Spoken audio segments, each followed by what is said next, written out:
Ladies and gentlemen, boys and girls, children of all ages, welcome. I am your host, USS Endeavor, and today we are taking a look at the legendary French cruiser, the Colbert. Let's get into it. Now, for reasons that I can't really explain, Wargaming thought it necessary to buff this ship during this update.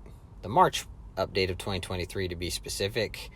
Apparently, a lot of players were having an issue, and it involved 3,000 steel to get the Bureau project to begin with, so it wasn't free. So most of the experienced player base should have her, and yet she was still struggling. So, okay. The commander I'm using is Rue. Although he woke up on the wrong side of the bed and he's feeling like Scrooge. So these are my inspirations and my perks in which I have for the ship. Running an agile build, I feel like that's just the best way to play her for my play style. And so we're also going to look at the modules here. And right now I'm running the AA in the first slot, steering gears in second and third, and main battery reload in the fourth. And going on, we have the only thing we have is sonar. We do not have radar in this ship, which is not the best, and what makes it kind of a one-trick pony, and why people like to kite and spend their time at the far end of the map. 2.3 rudder shift, 38 knots, pretty good turning circle radius. It gets even faster with the engine speed boost. The armor looks great on paper, but let's not get it twisted. That sucker will troll the snot out of you, as you will see in this video. So with all that said, let's get started.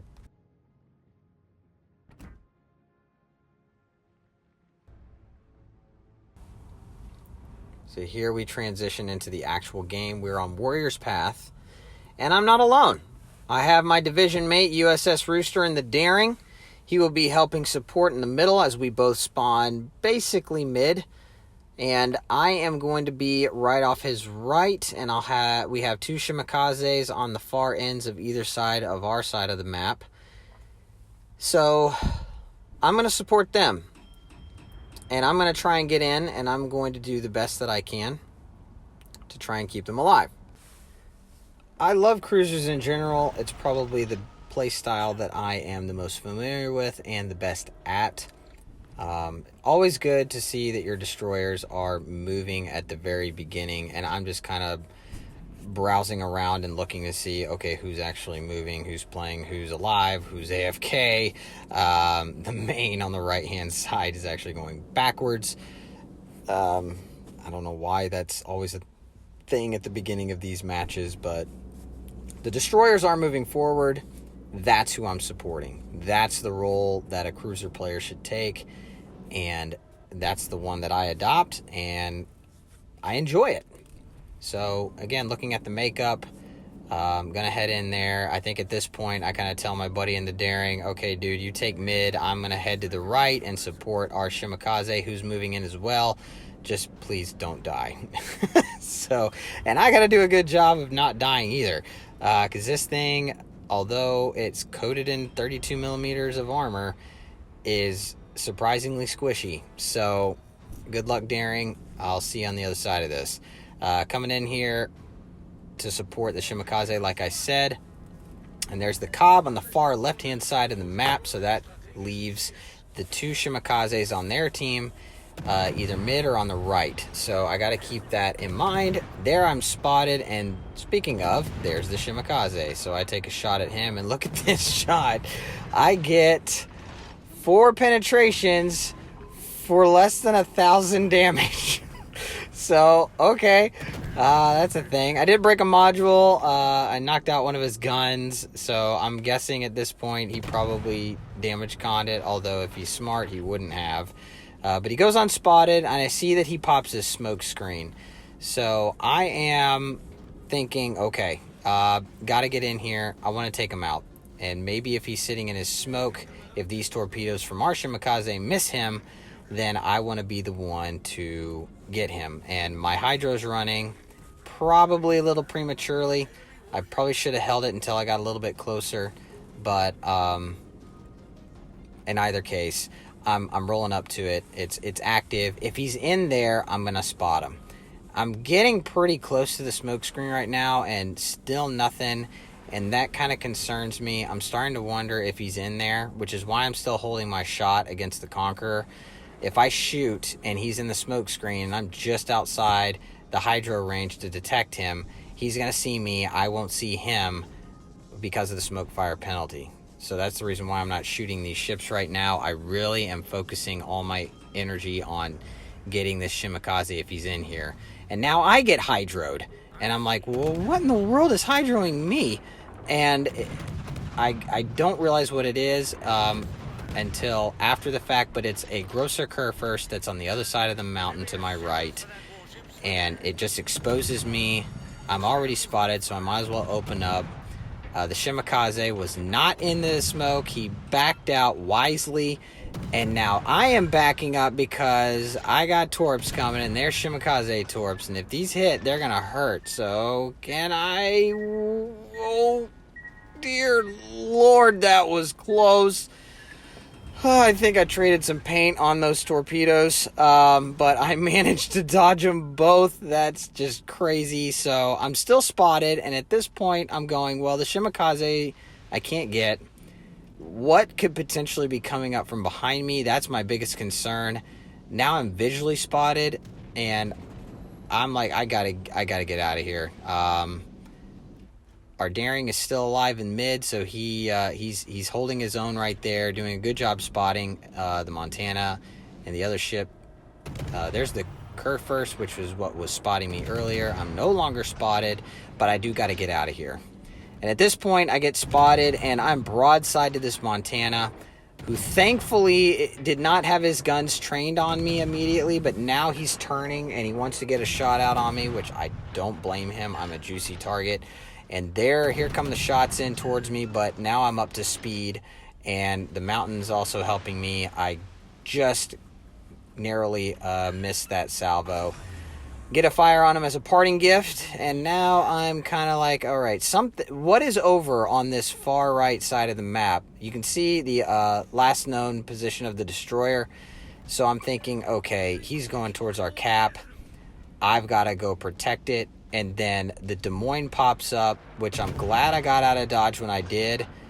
And I'm getting targeted by several ships here, including the Des Moines. And a salvo's going to come in any second here, right there, and kind of nicks me pretty good. So I'm going to heal that back and get hit again. I can only guess that's the Kurfürst and or the Conqueror Montana. Oh, it's the Montana. So the Montana was taking shots at me. There's the Conqueror, and now I got to dodge these. Here comes the incoming shots from the Conqueror. I jog. Now I jog back so that all those shells can miss. There we go. Wasted salvo. And I'm like, okay, I know the Shimakaze is close to our cap, but where is he? Taking a couple cheeky shots at the Des Moines because I can. Still getting peppered from back there. And they really want me dead. I don't blame them. And I think the reason why is because, oh, there we go. There's some torpedoes. So my intuition was correct. There's one salvo. There's another. I popped the hydro. And now I'm telling my team, there's Shimakaze back here. And he's in the cap. So I pinged it wrong. But letting them know we've got to take care of this guy, and I am the best at doing that right now. So I finally get my engine boost back. I pop it because the Shimakaze speed compared to mine there is no comparison. He's still in the cap, and I am steaming towards where I believe he is. And now he's finally off of it, but I'm too fast. Eventually, I'm going to catch up to him. I think the battleships across the map know that, and they're trying to keep their Shimakaze alive, but I'm traveling too quick. I get my I believe it's my last heal, or maybe it's my second to last heal. Anyway, I see the smoke cloud. Now it's for certain where the Shimakaze is. He's low health. And unfortunately, right there, I lost my division mate in the daring, but we also take out the Shimakaze. And now we're up by 1 ship. There's still a destroyer left on either team. Unfortunately, my division mate went down. But we were able to clear our cap, and we no longer have the threat of that. The last known of the other destroyer actually ends up going down. So now they're left with only battleships and a cruiser, where we take 2 and they take 1 of ours. Now we're up by 2 ships. We have a decent point lead. No reason to really push the issue. But as you well know, anything can happen in this game, and the tide can turn right back to where it is, and they have a Des Moines on their team, and that is a very dangerous heavy cruiser. So I'm just trying to look, okay, what do I got left to face? Like I said, it's the Des Moines, it's the Grosser Kurfürst, and it's the Montana. And the Montana, every opportunity he's had to shoot at me, he has. So I got to keep my eye out on him. He's still got well over half his health. I have no idea where the Des Moines is. All I know is that he's over on this side. And now I just get radared. So now he knows where I am. And now I'm hydroed. So I'm like, okay, he is a lot closer to me. And boom, there he pops up. And this part right here is got to be the play of the game for me. Facing a Des Moines this close is terrifying because of the DPM that it can put out. But I jogged left, and now I'm jogging back right, and he's going for the ram, and I just skirt him. Doesn't get the ram, and then at that point, this next transition is pretty impressive. I stay stern on because I got a Kurfürst in front of me, so I'm bow tanking both. And he turns out allowing me to do the dirty on the Des Moines. And 10 citadels later, he gone. Now I got the Kurfürst in front of me. And this next shot, whoa. I was bow in on him, and he took a nasty chunk on me. I can only assume that it went right through the top part. And here's what I'm talking about. 2 ships left. They're both targeting me. I'm trying to bow tank both. Get whacked again. And now I'm gone. And I don't think I angled that incorrectly against either ship. So that just goes to show you the 32 millimeters of armor against both those ships, which I should be able to bounce. In the middle of my ship, if they fall shells right down into that section, they can still citadel me, and I think that's precisely what they did.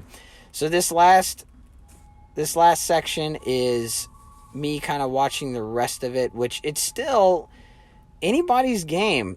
If the Shimakaze does something dumb, here I am looking at these torps. Is he going to hit the Grosser Kurfürst? And there he hits 1, but 1 out of 15 is not a dev strike, and he's still alive.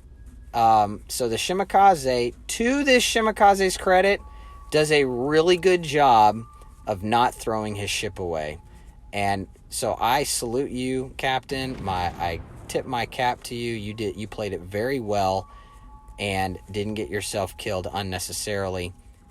We are still ahead on points. The Des Moines is gone, which was the biggest threat to our Shimakaze. And we took him out in pretty epic fashion.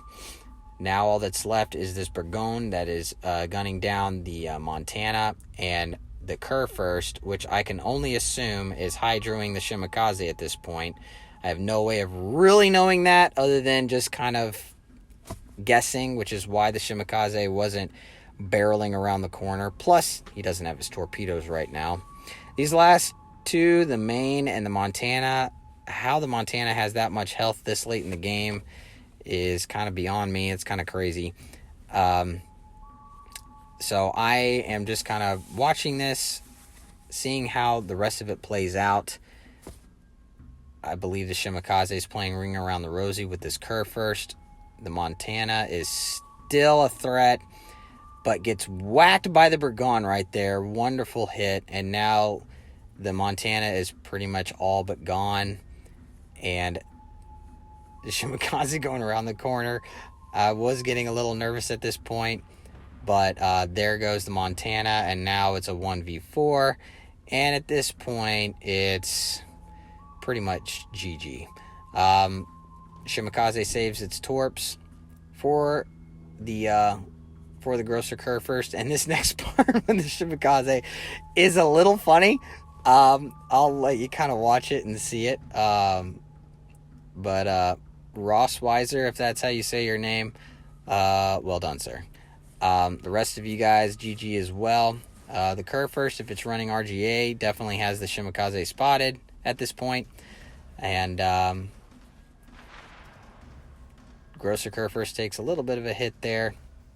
I really like this match. No, it wasn't the biggest damage. No, it's not the highest XP. But we had a lot of fun. We got in there. We supported our destroyers, especially on this side. We held this side. We were able to dodge torpedoes in an epic fashion. We took out the Shimakaze, who was threatening our cap. And we took out the Des Moines in an epic way, which I thought was really cool. And here comes the big last hit, and the Shimakaze stays alive somehow, and just Dev strikes the Grosser Curve first. So all in all, fun battle. And oddly enough, even though we didn't last all the way through, we still ended up first on the team. The Burgon in second, and my teammate in third. And again, GG's to everybody. And the Grosser Curve first on the other team in the Montana did really, really well. Over 1,000 base. I would consider that great. So thanks very much for watching, guys. I really enjoyed this. I really enjoy bringing you this kind of content. I hope you guys like it. Give me a like, a share, subscribe, comment. Love to hear from you. And we'll catch you in the next one. This is the USS Endeavor signing off.